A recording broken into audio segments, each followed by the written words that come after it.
Hey YouTube, it's Tanner here. Today we're going to be going over the top 10 ways to increase your power in Forpiece, The Great Voyage. Success is the sum of small efforts repeated day in and day out. The first thing I wanted to go over is that you need to do your dailies every single day to increase your power, right? This game is about consistency, and it really rewards you for being consistent every single day. And it's not the end of the world if you miss a day, but really try to continue to do your daily every single day and be consistent with it. Just do it right when the reset happens, so that way you're able to just knock it out and be done with it, and just don't forget to do it. Because when you do miss a day, it kind of sets you back. There's a lot of different daily things that you should be doing, and this list is pretty much getting to 100 activity is one of the things you should be doing. Your navigation wars, input down, going to the Grand Line, doing your Skype adventure if it's available for that day, doing your hockey training, New World Odyssey. These are all part of your dailies. The second thing you're going to want to do is save duplicates of your good pirates. So, for example, I save a lot of duplicates of pirates. A lot of them I save for food, but as you see, there's a lot of, when I go to organize by class or by type, this Sanji, he's a really good unit. The reason he's really good is because he has really high amounts of burst, and he actually has disorder and attack steal, and with that he's able to put CC on the enemies, so like silence, you can't activate or use active skill for 2 rounds. That's really detrimental. So he's a very good unit. Other good units, for example, would be like Garp. I have a lot of Garps I keep around. So right now, like, I have him. I'm not using him currently, but I have a ton of copies I've held on to. And the reason you're going to want to hold on to these copies is because you're going to want to upgrade your units. So the most common units you're going to get the most of, but that's not the end of the world, because later on you're going to be able to swap those units out to be able to exchange them. And I'll show you where that's at in the lab. If you go to swap, you can literally throw in a unit here. Like, let's say I wanted to turn one of my 12-star units, like, for example, let's just say Doflamingo. I wanted to change Doflamingo out for a different strongman unit of the same type. This comes really useful later on, because you're going to get a lot of copies of people you don't need that are going to be Emperor. For example, like, I have a ton of copy of Shiryu of the Rain. I don't need Shiryu of the Rain. He's not a very good unit, but I can use him to upgrade him, take him all the way to 12-star, and I'll save a lot of copies of, for example, Emperor Blackbeard. This is a good unit, and I can swap him out if I have about 7 of them for an 11-star, right? And instead of having to upgrade him all the way to 11-star, I could just swap him out here on the lab using the swap feature. And that's going to use these soul cores, which you can get in cross-server every week. The third best way to increase your power is always be unlocking beasts. Meaning, when you go to your bag, you're going to want to have these beasts. You're always going to be unlocking. So if you get a crewmate, you go to beast. When you go to summon, you want to make sure you use your free summon whenever available. Don't use your crystals, save them for events. But when you go to breed, this is where you're going to be unlocking new beasts. And this comes from your eggs that you get from just doing your daily quests. Always be having this timer going. If you don't have this timer going, you're just wasting time, right? Because that could be a time that you could be hatching an egg. And these beasts are really useful when you're actually fighting in your formation. You can choose 4 of them, and out of these 4, you're going to want to have units that prioritize crowd control and healing. For example, if I show you the ones I'm using currently, the goat, he gives boosted speed, which is really strong. Salome is, healing. There's better healing options though when you get these gold units, but these gold units are harder to get, so you always want to be trying to unlock them. That way you have more of a chance to get those units, right? The 4th best way to increase your power is save these treasure maps. Okay, when you guys go to deep loot, save these until you have about 200 of them, about 160 to 200, because as you see here on this wheel, I have a chance to unlock Buggy, right? And that's a whole entire unit that I don't have to pull for it in summons, just from unlocking him on this treasure map. The reason that you want to have about 190, 200-ish is because that's how much it takes to really get this, to pull it. I just used mine. It took me like 180 something tries, just from hitting this quest 15 times. And for me, I refresh it until I get Doflamingo, because Doflamingo is on my team. He's a strongman unit.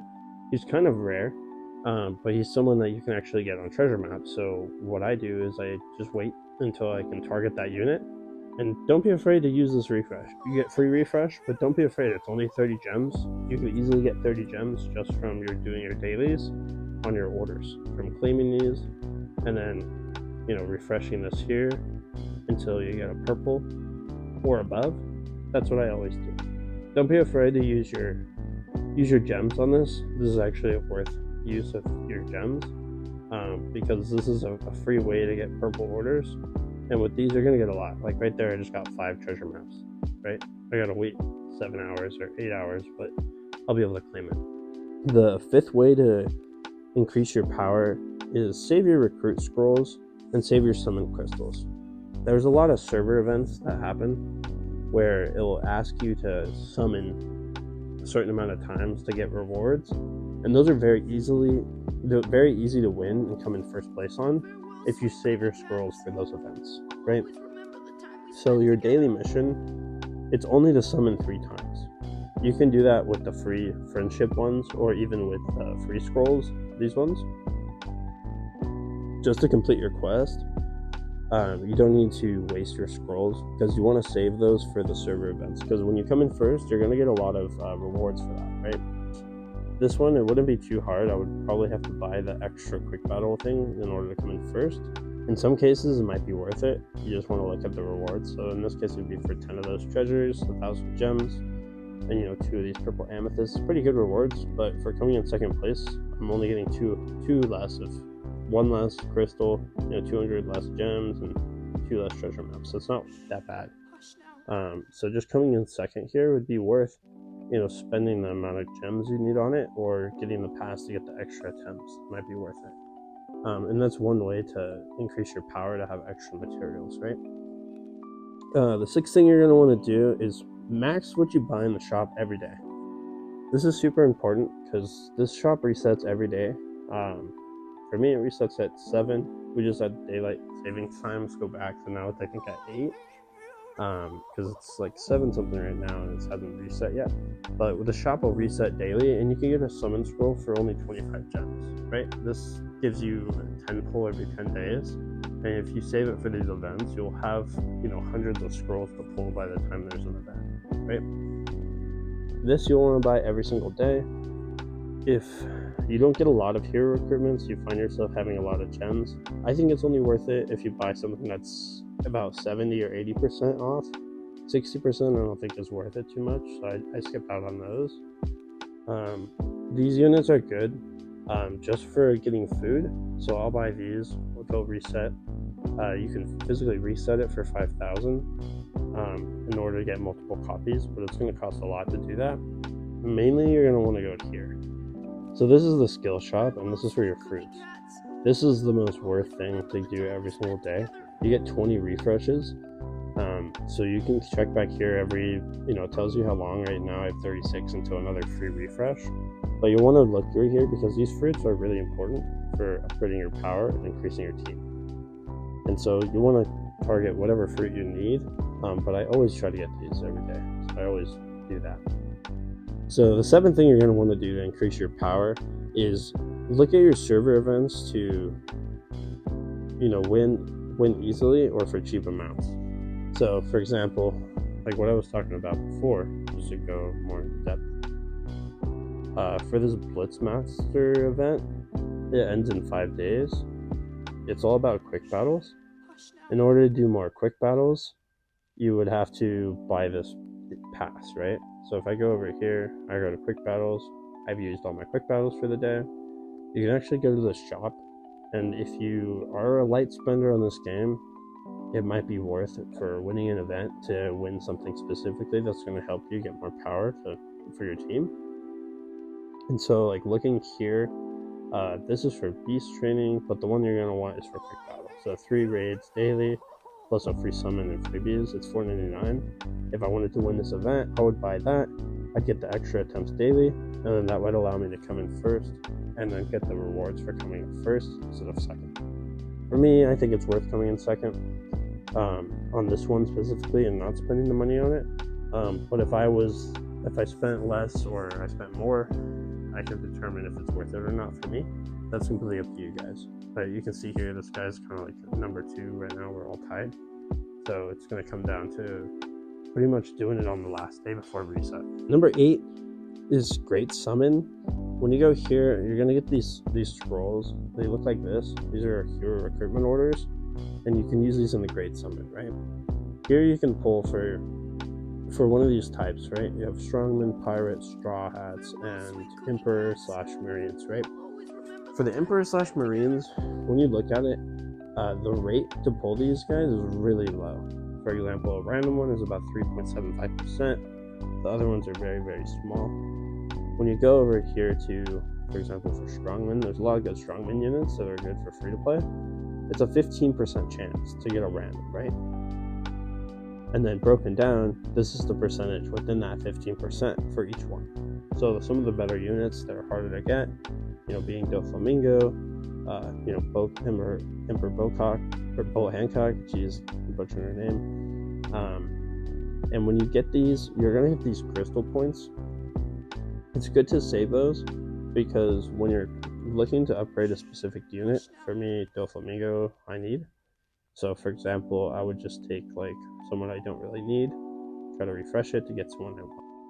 You're going to be able to use these blue summon crystals, and you're going to want to save these for the more rare units. So for example, like I have Tsuru. She's really hard to get. If I were to waste my hero recruitments, I would go onto this one, trying to get her. It is a 0.11% chance, right? No, not even 1%. She's pretty rare to get. She's one of the rare units. She's not as rare as some of them, like Marco, but she's a better unit than Marco. She's the best healer in the game, but she's kind of hard to get. So when I go in the shop, I'm going to save up my blue crystals until I can get her. It takes 45 hero recruitment orders, and so I definitely think it's worth it to get her from the shop here because there's not a lot of options to get her guaranteed. And you do need quite a lot of copies to max somebody out, the 13 star. So the 9th thing that you can do to upgrade your power is use these fate divinations inside the hero Great Summon. So right here, this is fate divination, and it's a guaranteed pull 5-star from whatever choice that you want, right? So it costs 1,000 to go with the lower choices, and then for these more supreme rare units, the pirates and the emperors, it costs 2,000. I think it's worth pulling from here for the 2,000 ones just because it's so hard to get these units and it's guaranteed. I think it's worth saving for them instead of skimping out on the 1,000. The 9th thing, this is kind of the very last thing. I think it's pretty important. If you do spend a little bit on this game, this is one for you guys. If you're completely free to play, you're going to be missing out on this. But when you go ahead and you go to the daily shop here with these packs, this bronze pack, it's 99 cents every day. You can choose to buy it if you want to spend a little bit of money on the game. It's definitely worth it because this is the only location, the only place you can get these capable shards, which are really useful. That was in the very last page of the shop that I said we'd come back to. This is the only place that you can actually get some of these units. For example, like Fujitora, there's a low chance you could pull him, but guaranteed, this is the only place you can get him guaranteed. Otohime, this is the only place you can get her guaranteed. But for example, like Katakuri, I have him on my team. I'm able to get him from these capable shards if I use these every single day. It's very easy to get 60. It takes a little bit of time, but it's pretty cheap, being 99 cents. So if you do spend a little bit on the game, it's definitely one of the better options in order to get these more premium tier units without having to dish out, crazy amounts of money. Hey guys, I just want to say thanks for watching. I really appreciate all the support you guys are giving on this video. I have been working really hard to try and bring you guys content that you would enjoy, and I really appreciated all the likes and the support. For the next video, I'm going to be talking about how to craft the best team in order to beat people that are even a million or above in power above you. Just a little preview of that is right here in cross-server duel. I have beat this guy plenty of times, and you can see he's well over almost a million power. Onus is 4,560,000 power, and I'm sitting at 3,600,000. So it's very easy to beat people that are even more than a million power above you. In order to do that, you just have to craft a good team and make sure that you're maximizing all the strategies that the game is providing. There's a lot of in-depth things that you can learn about. So if you want to see that, go ahead and leave a like, and I will make that the next video. Until then, peace out guys, thanks for watching, and I'll catch you next time.